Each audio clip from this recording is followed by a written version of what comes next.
Kemudian sikap terhadap TikTok dan Tokopedia. KSPPB berpendapat TikTok harus tanggung jawab.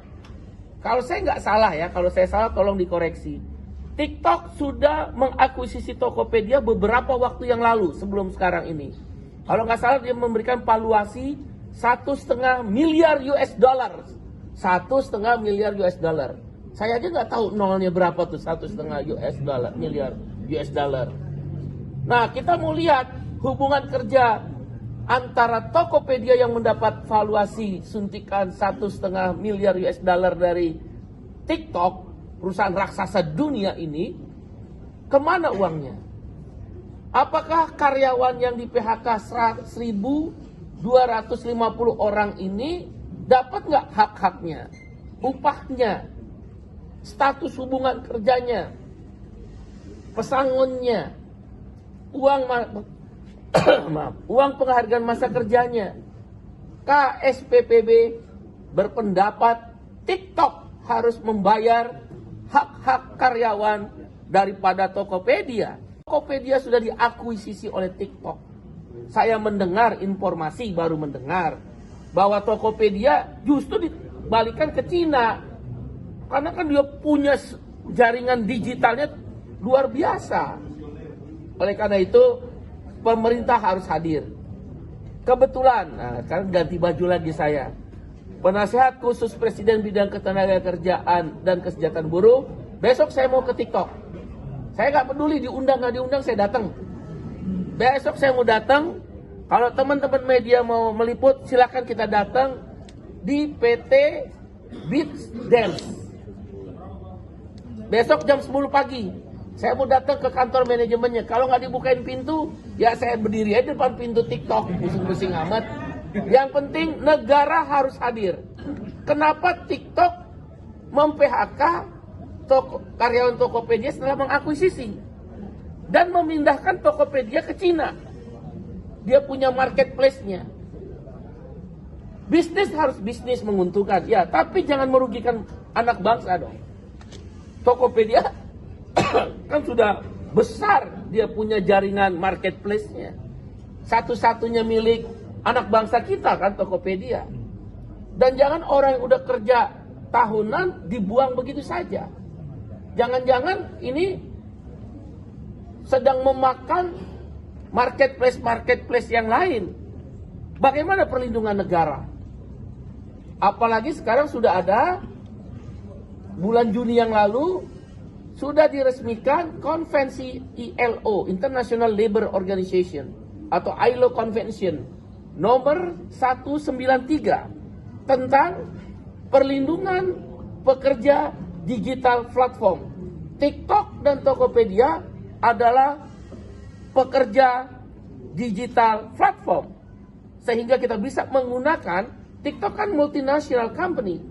Kita akan menggunakan pasal di dalam ILO Convention. Kalau enggak, kebetulan saya juga orang internasional. Di Serikat Buruh dan di ILO Governing Body saya pernah 3 periode. Saya akan menggunakan kekuatan saya untuk mengkampanyekan TikTok kalau sekali lagi jangan salah kutip, tidak membayar hak-hak buruhnya. Dan ini berlaku kepada semua perusahaan-perusahaan digital platform yang sekarang nggak bisa main-main lagi, yang beroperasi di satu negara harus ikut ILO Convention nomor 193. Nomor 193. Itu sudah ada perlindungannya. Nah, makanya besok saya mau datang ke TikTok, Tokopedia di apa itu di Kuningan ya. Pokoknya PT apa itu tadi? Saya aja lupa. Beat Dance di Millennium ya. Di Millennium Setiabudi.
Vas-y, ouvre la maison.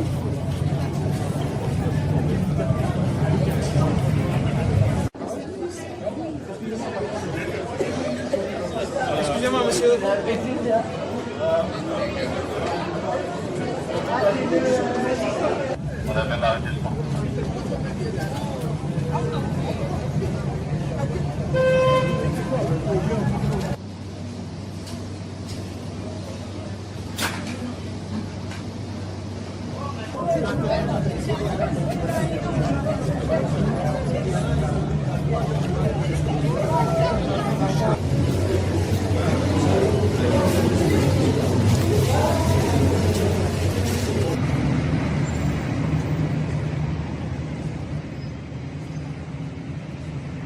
Lebih dari 1.000 orang tewas akibat gelombang panas terparah sepanjang sejarah yang kini melanda benua Eropa.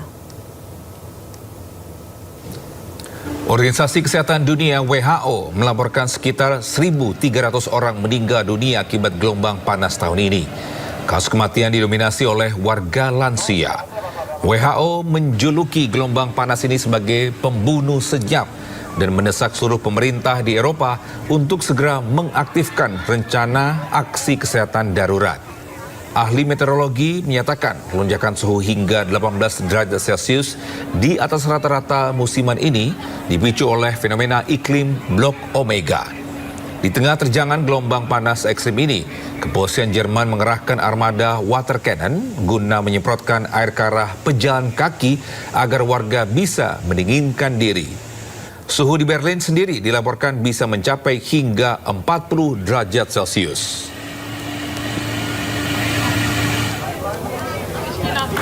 Gelombang panas ekstrim yang melanda Eropa memicu kepanikan massal di sejumlah kota. Viral sebuah video warga Jerman terpantau menyerbu toko untuk membeli kipas angin dan pendingin ruangan. Gelombang panas yang menerjang Eropa juga mengganggu aktivitas keseharian warga. Meningkatnya kebutuhan AC di Eropa rupanya menuai kontroversi lantaran khawatir konsumsi energi tinggi dapat mengancam agenda pembangunan hijau. Ya, di Paris, Prancis, pemerintah setempat memutuskan untuk memasang AC di ruang-ruang kelas lantaran suhu sempat mencapai 44 derajat Celcius. Kesibukan staf pemerintah memasang AC dibagikan oleh kepala distrik di Paris di akun media sosialnya. Warga menggambarkan ruang kelas layaknya oven akibat suhu panas yang terperangkap.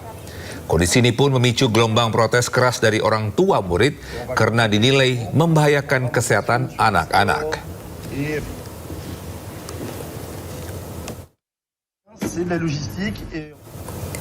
Ya, sejumlah negara di Eropa dilanda gelombang panas. Ya, warga Paris frustasi menghadapi panasnya cuaca, memilih berenang di sungai, sementara gelombang panas bahkan membuat lapisan jalur tram di Jerman meleleh.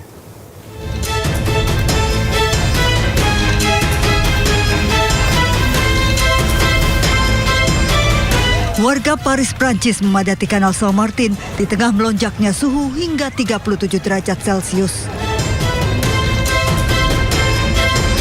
Warga sempat memadati kanal, berenang di air dan duduk di sepanjang tepi kanal untuk menurunkan suhu tubuh. Kericuhan terjadi di berbagai toko di Prancis. Warga berebut membeli kipas angin dan pendingin ruangan di tengah serangan gelombang panas ekstrim. Lebih dari separuh wilayah Prancis berstatus siaga dengan suhu melampaui 40 derajat Celcius.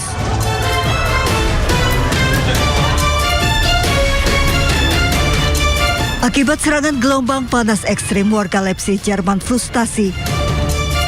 Suhu ekstrim pecahkan rekor hingga 41 derajat Celcius. Bahkan suhu panas membuat lapisan jalur tram meleleh. Kondisi ini membuat transportasi terganggu.